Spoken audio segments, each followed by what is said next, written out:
empresarial, recordamos en el marco de su visita a China, donde destacó lo que sucedía ayer en la ONU, ¿no? Este debate que ha comenzado, importantísimo, que tiene que ver con nuevas reglas para las reestructuraciones de deudas en el mundo entero. Así es. Bueno, vamos a hablar de otro de los temas, Mauro. Sí, bueno, la cuestión judicial estoy hablando, a eso me refiero, tiene esos vericuetos en los cuales los abogados defensores interponen algunas medidas en las cuales favorecen a sus clientes y sus defendidos, ¿no es cierto? Carlos Carrascosa, a él nos referimos también, ¿no? Sí, y le dan la prisión domiciliaria, que quede claro que no es la libertad absoluta, sino una prisión domiciliaria con monitoreo con tobillera electrónica o magnética, después de varios recursos que presentó la defensa para que lo dejaran en libertad o los carcelaran, habeas corpus, presentaciones en distintos tribunales. La única que tuvo una resolución a favor de Carrascosa es esta, y es en virtud de que tiene ya cumplidos los 70 años. Con ese argumento el fiscal no se había opuesto a esta prisión domiciliaria. El fiscal Luis Angelini había dado en su vista un dictamen positivo para este beneficio, y lo que resta ahora, que es lo que dificulta una salida inmediata, es que el Tribunal Oral 6 fijó una caución de 1 millón de pesos para que se acceda a este beneficio de que Carrascosa cumpla prisión domiciliaria en la casa de un amigo en el Country Cube en Escobar. ¿Cuál es la cuestión de fondo? No hay que juntar la plata en efectivo cash. Vos podés presentar propiedades, demostrar que no están inhibidas y llegar a ese monto. El tema es que eso lleva tiempo, con lo cual no sabemos en cuánto Carrascosa va a estar en condiciones de acceder a la prisión domiciliaria. Contexto breve, todo esto se da en un contexto en el que, no olvidemos, la Corte Suprema de Justicia de la Nación le tiró las orejas a la Corte bonaerense por no haber revisado la sentencia que condena a Carrascosa perpetua en un fallo de segunda instancia que fue de la Cámara de Casación Penal bonaerense. Y recordemos que en el tribunal oral, en el juicio, salió absuelto del delito de homicidio. En ese contexto hay un frente que todavía, que es la cuestión de fondo, no se resolvió, es que hay una orden de la Corte Nacional para que la Corte Provincial revise aquella condena que todavía rige en contra de Carlos Carrascosa. Mauro, la casa del Carmel sigue siendo de Carrascosa.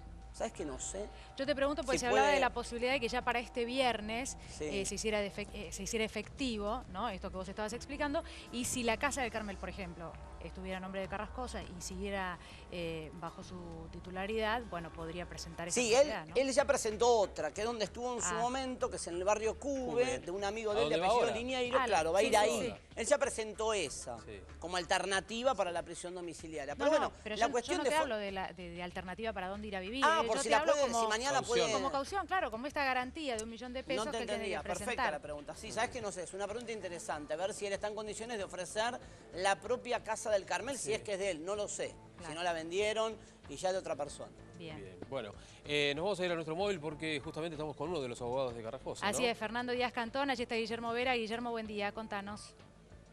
Daniela, Javier, Mauro, muy buenos días. Sí, Fernando Díaz Cantón está con nosotros. La casa del Carmel está en sucesión y está rentada, está alquilada, y es por esto entonces que no puede ser parte, más allá de que se puede o no, y ahora se lo vamos a preguntar al abogado del viudo de María Marta García Belsunce, si esto podría ponerse de una manera en caución o solamente es dinero en efectivo, es 1 millón de pesos, y ustedes van a apelar esto también, ¿no? Sí, se puede usar cualquiera de las dos alternativas, o un depósito de dinero en efectivo o alguna propiedad que esté a nombre de Carrascosa. La propiedad del Carmel está a nombre de él, pero bueno, estamos analizando bien cuál alternativa seguir.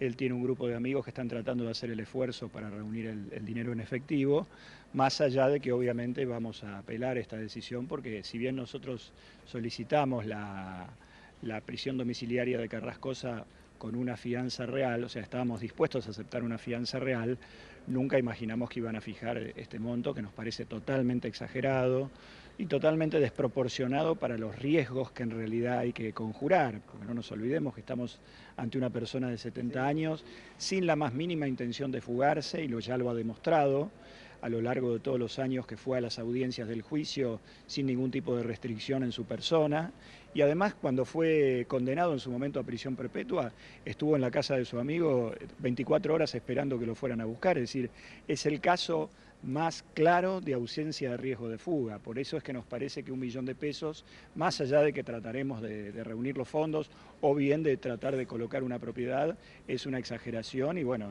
la cuestionaremos por las vías que correspondan, pero ese cuestionamiento no impide o no estorba o no entorpece que pueda obtener la libertad en caso de conseguirse el dinero o la propiedad. Doctor, ya lo dejo en comunicación con mis compañeros de C5N allí en los estudios. La consulta puntual es sobre el estado de salud, por mi parte, de Carrascosa en estos días, porque decía usted, es un hombre de 70 años, está preso, quiere tener una vida un poco más tranquila, tiene este recurso de posibilidad de, por su edad, bueno, pedir la prisión domiciliaria. ¿Cómo está él hoy?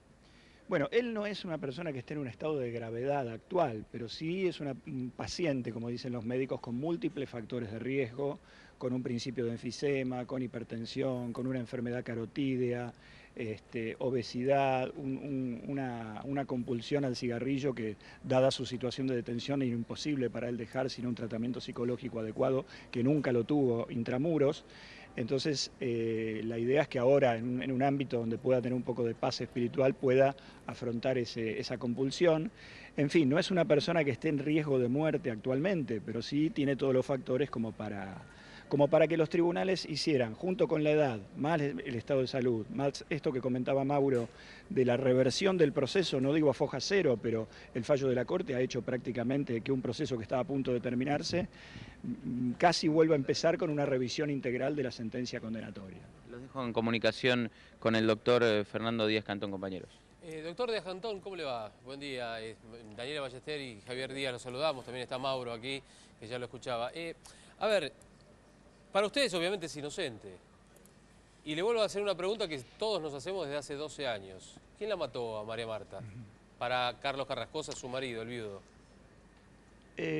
No hay una certeza sobre quién la mató. Solo puede haber sospechas que obviamente a mí como abogado no me incumbe decirlas públicamente, sino solo en el expediente a través de las pruebas. Pero sí hay una convicción, y esa convicción es que él no fue quien la mató. No nos olvidemos que estamos aquí atacando la sentencia condenatoria que lo considera él como autor, como coautor del homicidio. Y en su momento se especulaba con que los 3 rastros de sangre que hay justo en la escena del crimen, uno de ellos mezclado con la de la víctima, que se sabe que son de 2 hombres y de una mujer, se especulaba con que estos eran los rastros que podían identificar a Carrascosa y a algún familiar. Cuando se hicieron las pruebas de ADN esto fue descartado plenamente. Esto está indicando una cosa, que las personas que lucharon y que mataron a María Marta García Belsunce no son ni Carrascosa ni ninguno de los familiares involucrados. Esto es en un proceso, por ejemplo, en los Estados Unidos, vital para hacer caer una condena cuando se hace una prueba de ADN y se hace este descarte. Yo no logro entender por qué en este caso hubo un ensañamiento con la familia a pesar de esa prueba, porque podemos discutir el encubrimiento, yo creo que tampoco encubrieron nada, pero sí hay una certeza, que los autores o los coautores no son ni Carrascosa ni ninguno de los familiares involucrados, sino otras personas respecto de las cuales la investigación sigue pendiente. Doctor, yo lo vuelvo por un segundo a lo que está pasando ahora, ¿no? A esta prisión domiciliaria, para decirlo correctamente, porque no es que simplemente no es una libertad condicional, ¿no? Va a ser monitoreada esta prisión domiciliaria. ¿Será en la casa de Héctor Liñero? ¿Esto es así efectivamente? Porque esto es la versión que circuló en las últimas horas. Su amigo en el barrio Cuba, donde él ya estuvo en otra oportunidad. Exactamente, que ya está monitoreado para verificar que realmente esté la casa adaptada como para un sistema de control de este tipo. Así que sí, efectivamente es la casa de su amigo. Doctor Z lo saluda. Lo que anoche Hola, me Mauro. preguntaba cuando lo escuché por primera vez hablar del tema con Pablo Dugan era si ustedes apelan el monto de la caución, ¿no difieren o no dilatan o no demoran la posibilidad de la prisión domiciliaria? Es decir, esto no frenaría, si ustedes hoy van y dicen estamos en desacuerdo con el $1.000.000, ¿no dejan en suspenso la medida hasta que resuelvan cuál es el monto y no extiende el plazo? No, porque la apelación carece de efecto suspensivo, es decir, que esto hace que, sin perjuicio de la apelación, que obviamente nosotros apuntamos a la reducción de ese monto, sí. Si nosotros depositamos ese monto, la libertad se produce en forma inmediata. Después, bueno, puede suceder que el importe de la caución sea reducido y eso hará que uno descuente o vea la forma de descontar lo que se puso de más. Pero ahora, no doctor, impide para nada... Sí. No, digo, más allá de lo que estamos discutiendo acerca de la cuestión de fondo que tendrá que resolver ahora la revisión de la Suprema Corte bonaerense, lo concreto es que hoy sigue vigente, según la interpretación que hace el fiscal de la Casación, a quien entrevisté a fines del año pasado. ¿Sigue vigente la condena o para usted no? Para usted la condena no está vigente, la condena de segunda instancia de la casación que dice que Carrascosa es coautor del asesinato de su mujer. ¿Hoy técnicamente es un condenado en segunda instancia o no? Hoy técnicamente es un condenado en segunda instancia a una sentencia a prisión perpetua que no se halla firme. Bien. ¿Esto qué significa? Significa que él aún goza de la presunción de inocencia y además significa que la privación de libertad que él sufre actualmente no tiene un fundamento punitivo. Esto significa no es pena. Él no está cumpliendo pena ahora, más allá de que el día de mañana se pueda computar si la condena queda confirmada. Lo que él sufre actualmente es una medida cautelar por el temor que pueda existir de que se pueda fugar. Temor que aclaro que, dadas las características del personaje y del caso y de lo que él ha comprobado a lo largo de estos, demostrado a lo largo de estos 12 años, es inexistente, pero bueno, es una causa muy mediática que ha tenido mucho revuelo. Sí, pero aparte, doctor, y los jueces está preso por el tipo de delito también. No desmerezcamos el motivo por el cual está entre rejas, digamos, el tipo de delito, pero homicidio calificado.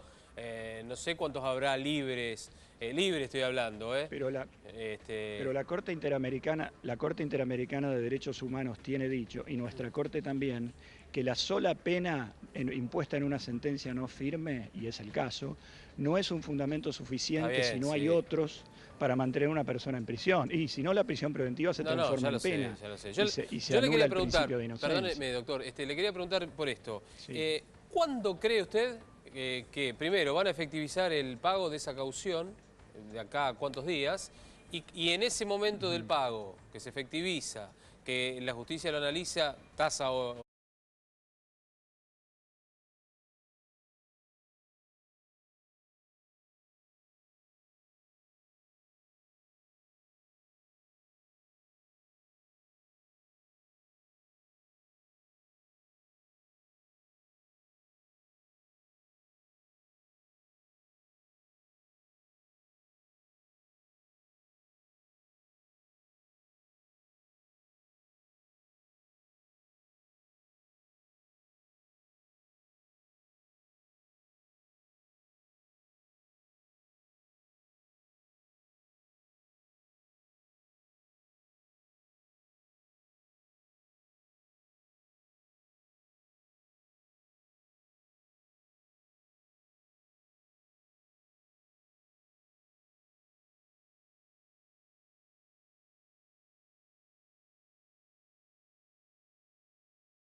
Por lo que decía usted en el comienzo, justamente, que, digamos, está en sucesión la casa, pero si él, digamos, se mantiene firme y se confirma aún la prisión perpetua para él por homicidio calificado, en este caso, obviamente, por ser agravado por el vínculo, ¿la sucesión de esa casa va a él o a quién? ¿O a la hermana, por ejemplo, de María Marta?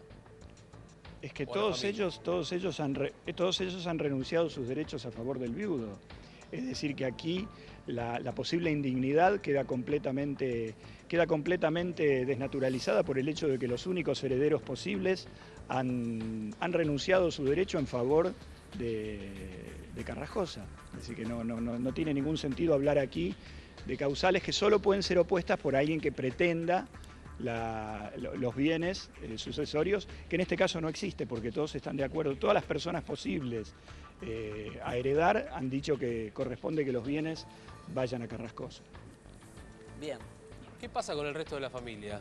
Porque Bartoli, bueno, ya sabemos que falleció, pero el resto de la familia que también estaba involucrada en este hecho, ¿cómo están ellos? ¿En qué situación? Perdón, Javier, había un pedido fiscal, si no me falla la memoria, corríjame doctor, para investigar, incluso un pedido de indagatoria y detención que hicieron fiscales de San Isidro que fue desestimado para indagar a Irene Hartig.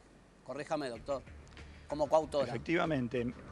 En mayo del 2011 fue un pedido de la Fiscalía que el juez Costa en su momento denegó porque entendía que no había ningún fundamento para disponer la detención ni para disponer la indagatoria de Irene Hartig. Y bueno, eso quedó ahí, no avanzó esa investigación, como tampoco avanzó la investigación promovida por la familia, por la madre en su momento y por la hermana de María Marta para individualizar a los verdaderos autores del hecho, que en definitiva ellos creen que no ha sido Carrascosa. Ahora, ¿podría pasar que la Corte de la Provincia de Buenos Aires, que recibió lo que yo interpreto un tirón de orejas de la Corte Nacional, le dijo comprométase, revise la sentencia y demás?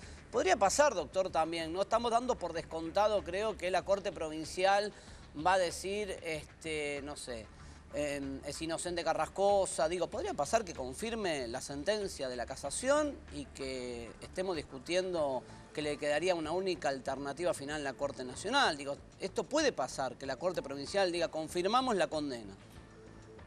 Puede pasar, realmente puede pasar una u otra cosa. Es decir, yo lo que no creo es que haya nada intermedio. Acá no puede haber reducciones de pena.